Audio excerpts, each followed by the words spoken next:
calling the meeting of the January 24th, 2023 Infrastructure Committee meeting to order. The first item of business is to approve the minutes from November 22nd, 2022. Do I have a motion to do that? Yeah, I move to approve the minutes. Second? Okay, all in favor?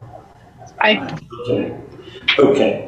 Public comment. I don't know if there are any members of the public in Zoom. They're not. I don't know. I see we have one member of the public here, one council-elect, or actually not council-elect, but council person here. So, Jim, any public comment? No. No public comment. Okay. Items for discussion. Samantha, how about a Parks and Rec Board meeting update? So if I can actually defer to Michelle maybe for that. Okay, Michelle was there. Put you on the spot, Michelle. Sorry, I did attend the meeting. I did not come prepared to make an update because I did not take notes. I'm trying to remember what was, well, the one, I'm sorry, if I had their agenda up, it would be a great refresher. I should have thought to do that. Is it possible we can go through the agenda in a slightly different order so I can get that and remember what? I apologize. Okay, we will hold that item. Thank you. Okay. Boiler replacement, is there an update on that? Or I thought we had that last time. I don't know. So no, it's really just on the agenda. So we all don't forget that it's an outstanding item for the committee. The state grant agency that I was expecting to make a decision on that last Thursday, or 2 Thursdays back now, they canceled that meeting and no further meeting date has been set yet. So as we talked about, that's just kind of due to the cost, that's kind of on hold until until we have a better sense of how much money we have for building improvements, especially once we get to the HVAC project. Mm-hmm. Okay, thanks. And then onto the low volume road grant, Woodside Avenue Drainage Project. Yeah, so I'll introduce this topic, and then Eric, I may need you to help fill in some technical details here, what we're actually proposing to do. So shortly after I started working here, a resident on Woodside Ave brought to my attention some pictures I included in the packet of some flooding and drainage problems in the area. And when I heard about it, I thought it was a perfect candidate for the low volume road grant program. It's something I've worked on before. It's a county by county grant program for any road that has, I forget the amount of traffic on it now. I forget if it's less than 500 vehicles per day or less than 300. 500 per day, yes. And the nice thing about kind of where we're at with, my last job in Bucks County and my job here in Montgomery County is there aren't a lot of municipalities around here that have roads that have less than 500 vehicles per day on them. And the ones that do have roads like that generally aren't in a good position to apply for grant funding. So, thankfully it's a nice pot of money out there. So, our public works manager, over the last, a year or so went by, and I just didn't have an opportunity to work on it. And once we had our new public works manager in place, he took the time to go to the required training to be eligible to apply for the grant, and worked with Eric to put together the grant application. And we got a really quick turnaround on a decision. Part of when I told Ira that we could cancel the meeting last month, I didn't think there would be a decision made on this so quickly, but we were able to submit and be awarded this grant over the last month. And it's a $200,000 grant, and there's no matching requirement. Hence why I didn't come before Borough Council before we submitted the application. And Eric could speak a lot better than I could to what this work will actually be paying for. But I think it's going to solve a problem, that's been affecting residents on Woodside, as well as contribute to our efforts overall to improve our stormwater system in the borough. So I think, we could speak a little more to the specifics of what we would be doing. Yep. So as Samantha was saying, historically, there's been, at least my time in the borough, there's been a drainage issue in this area location around Woodside and Marion, and then going down, towards the edge of the borough on Rockland. And what that we basically put together, were able to get money for, we would be able to extend the storm sewer system up to the next intersection, which is going to allow us to capture the runoff that's coming down Woodside and alleviate that just rush of water that's coming down the street now. So that effectively will be able to capture it farther up. But as part of the grant, they have a commitment towards improvement of water quality when they do stormwater work. So they actually funded the addition into this project of a water quality inlet, which is basically like a filter structure. That's not only will we be able to improve the runoff, we're also going to be able to get water PRP credit towards this project with that structure. So all in all, this is a win-win for everyone. So is there any action required on the part of this committee or council to let this go out to bid or get it designed? No. So the next step would be, once we have something ready to put out to bid, Borough Council would need to approve putting it out to bid. And then, of course, once we get the bids back, Borough Council would need to approve, the lowest qualified bidder for the project. And is the cost of preparing documents part of the grant? Eric, I don't know if you remember that. Yes, they did. They did fund the design portion of it. So yes, the project will be, even the design portion will be largely funded entirely by the grant. Yeah, it's such a great grant because honestly, a lot of grants don't provide funding for that. For example, the stormwater bump outs we did, the county paid for the construction costs, but the borough generally had to match the design costs. So and to give Eric and his team a lot of credit, these projects do require a fair bit of work to put together and design. So I'm really glad this grant covers not only construction but Does council have to approve that work, like spending the money on the design, or not? No. No, okay. Good. Okay. Next item is a potential action item for Borough Council, the park rental form. Do you want me to just run through before we get out of the information items? I apologize for not being ready to talk about that right away. There isn't a lot that I think I need to report back on. It was a relatively short meeting. They agree with the proposal for when to close the skate park and the first big snow and to reopen it in spring. They agreed that it made sense to remove 201 Sabine parking from the rental of parking lot for the time being, I think.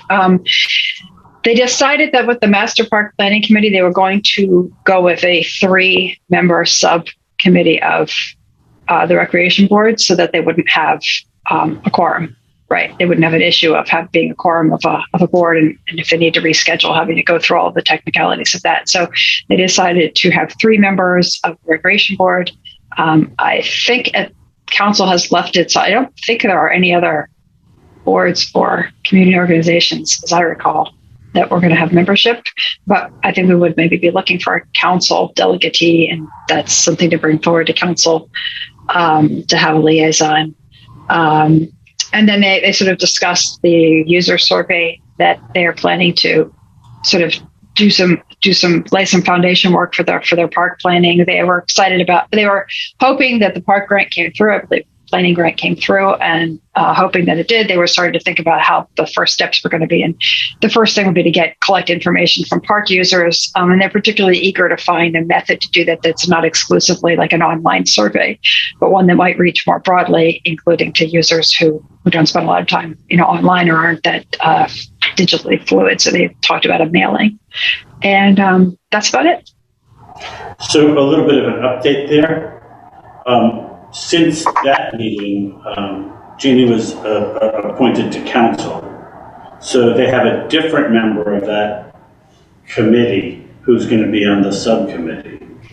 And since Jean is on council, yes, they will have to have someone else serve on that subcommittee, exactly. Right, but there was an email, I don't remember the name of the person, but maybe Manager Brian can look that up. And then potentially Jeannie could be the council rep to that committee because She's in. I hope so. Right, well, yeah, I mean, this is all, this isn't, I'm not shocking her by mentioning this to her. This is what we're discussing, so. So it looks like it will be Rebecca Moore. Rebecca Moore.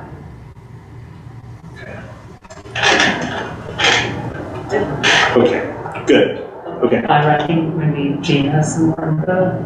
Oh, can I comment? Yeah, sure. So Rebecca Moore actually replaced Carolyn Giordano. Right. So there's still an open seat for Parks and Rec. Right? Oh, yes. Yeah. Well, she hasn't been appointed to the board yet? No, she has, but I was just talking about Rebecca would take Jean's spot on the Master Park Plan Committee. Oh, so there's But still, overall, there's still a vacancy on Parks and Rec. Parks and Rec again now, yeah. Okay. Yeah. Okay, that's worth noting. Okay, good. Fine. And then, in terms of the master plan, I recall that we're still waiting on another, we can't just start proceeding with that, with hiring a consultant, right? I mean, you probably could. I think that by the time we actually have to make any financial decisions, we'll know, I mean, we should know in the very near future what the outcome of the PICO grant application is. I mean, really the DCNR was the big one. I mean, DCNR is 64,000, PICO is 10,000, and the borough match, if we got both, would be 4,000.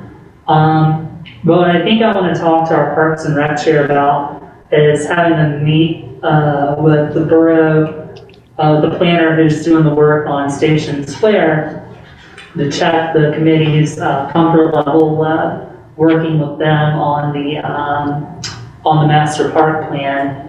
And depending on how they feel about that, it'll go one of two ways. Either I would then submit a request to DCNR to waive their usual RFP process for planning, or we would have to get RFPs from 4 other planning consultants for it. Okay, so we don't know if we have to prepare an RFP yet because, well, we're gonna have to prepare a scope of work, but, Yeah. Yeah, okay. And I mean, Simone Collins did, as part of our grant application, did prepare a scope of work. Okay, great, okay, listen, we got it. Okay, park rental form.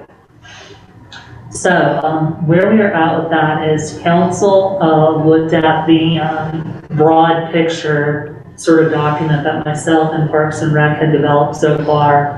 Council didn't express any, there's some comments that we've taken into account, but otherwise, the main thing left to do that I just haven't had time for really is convert what was presented to council into a form that is like other borough forms. And the goal is for it to be relatively similar to the form we have for rental of 100 Conway. And then to then also develop the policy document that would go with it. Again, relatively analogous to the policy we have for 100 Conway. So once I actually have those documents completed, it will go back to Parks and Rec again for a final review, then this committee, and then Borough Council. Okay.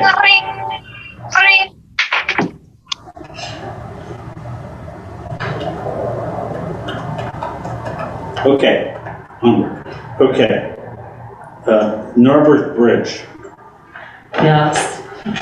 So the bridge, so where we're at with that is in December, Jim Markham from Panoni came and spoke to Borough Council about where we're at with the project. In particular, we talked in detail.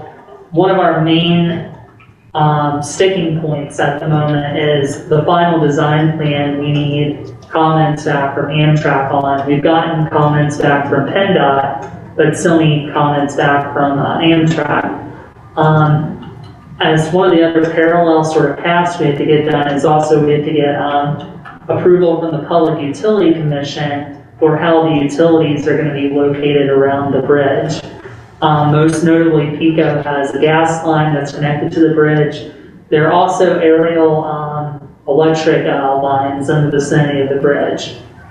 So our staff, our team from Benoni, met with all the relevant utility providers on the bridge about 2 weeks ago.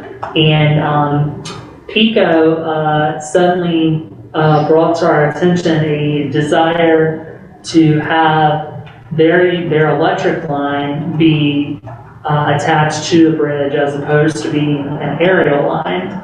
And the challenge with that is all of our plans that we've designed to date based on prior feedback from PECO provided for aerial lines. And so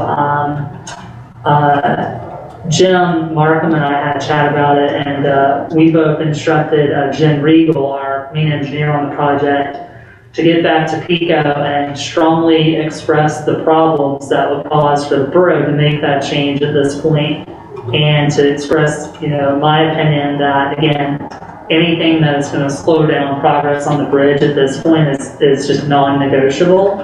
And so You haven't heard back? we have not heard back from PECO yet regarding that.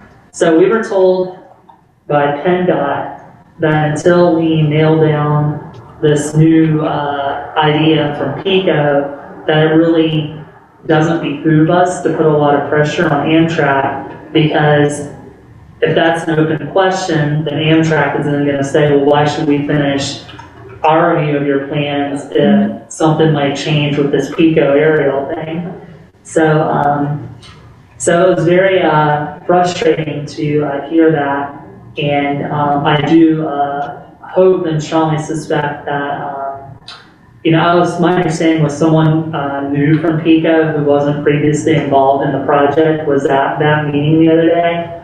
So I certainly hope that once this person is a little bit more educated about the circumstances, that that we can move on. Okay.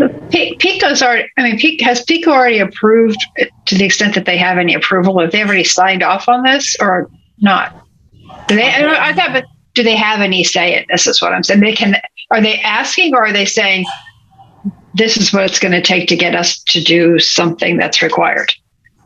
So there is a form that PECO has to submit confirming that they're good with the plans for the utilities on the bridge, and we have to submit that to the PUC. That being said, the impression I got, I was not at this particular meeting, the impression I got from Jen Regal was that the person there from PECO was more like, it would be nice if, not, we're gonna make you do this.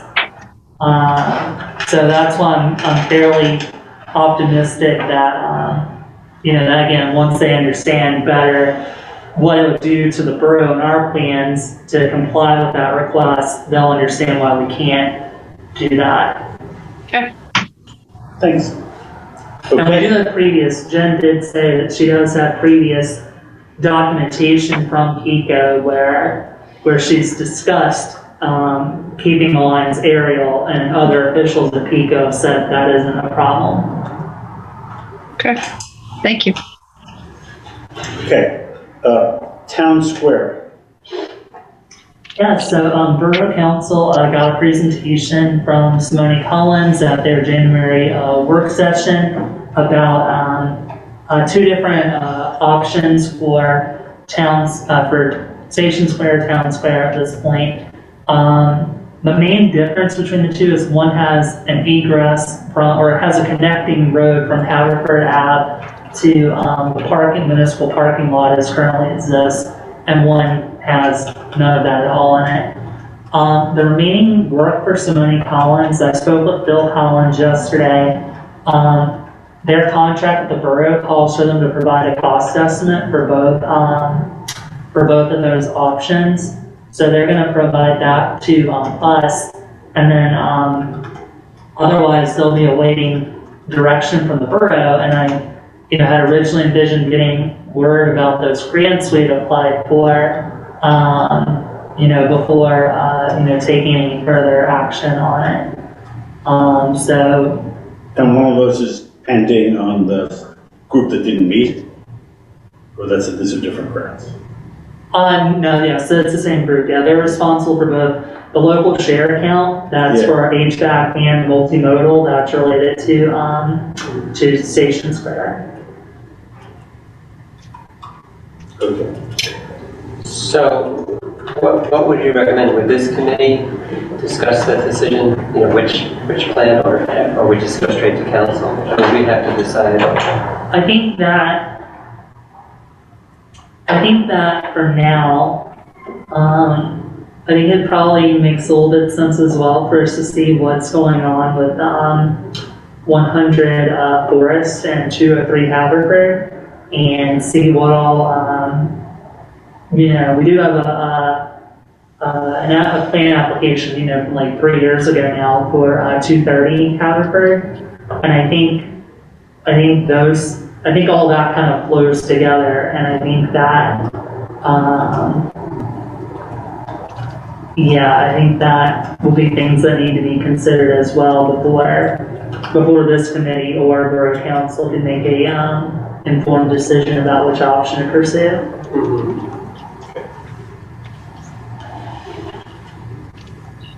Okay.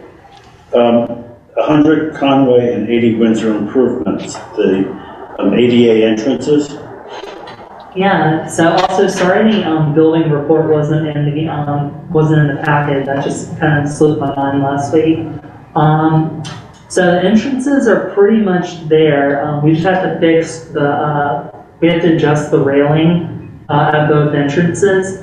I know Jeff was working with the contractor to see about adjusting the railing as opposed to outright replacing it to make it a much less expensive project to do. Okay. And the sprinkler head replacement? Yeah,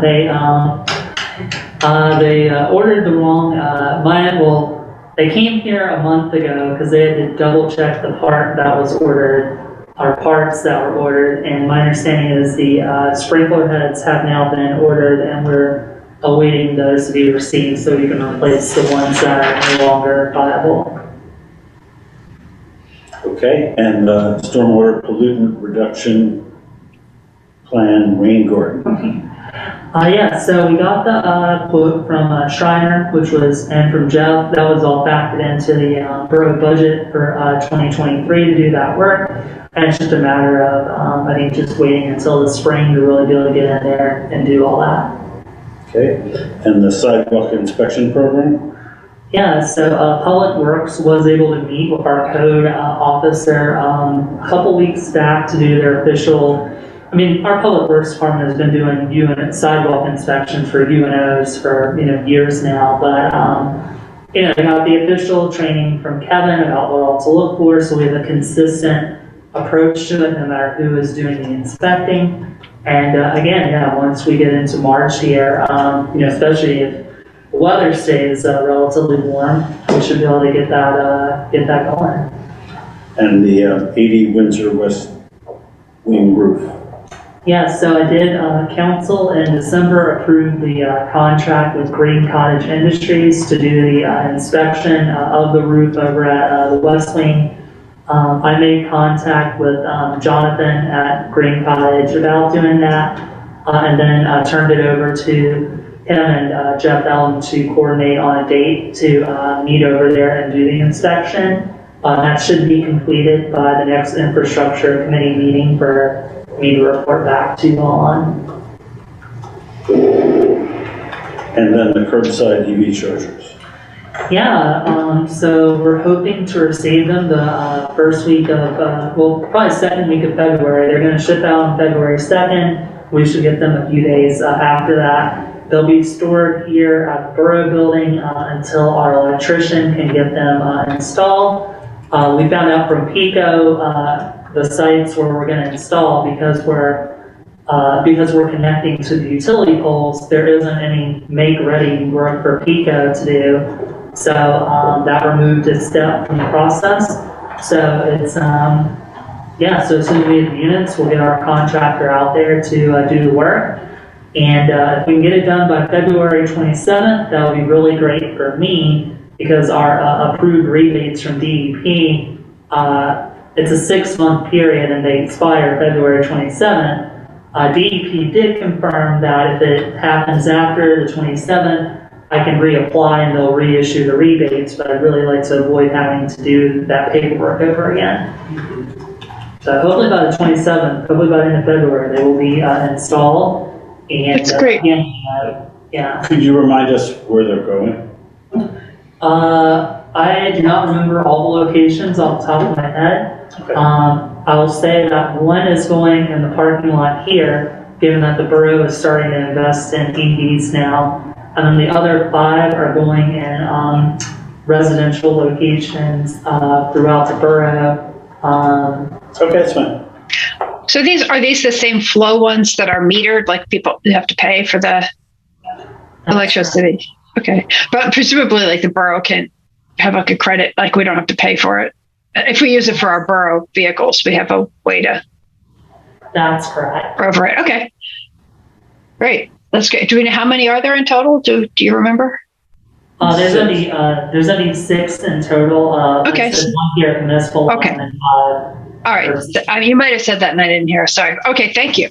That's exciting. That's great that we're getting that done. We're way ahead of everyone, always. I don't know. Well, it is the Pico pilot.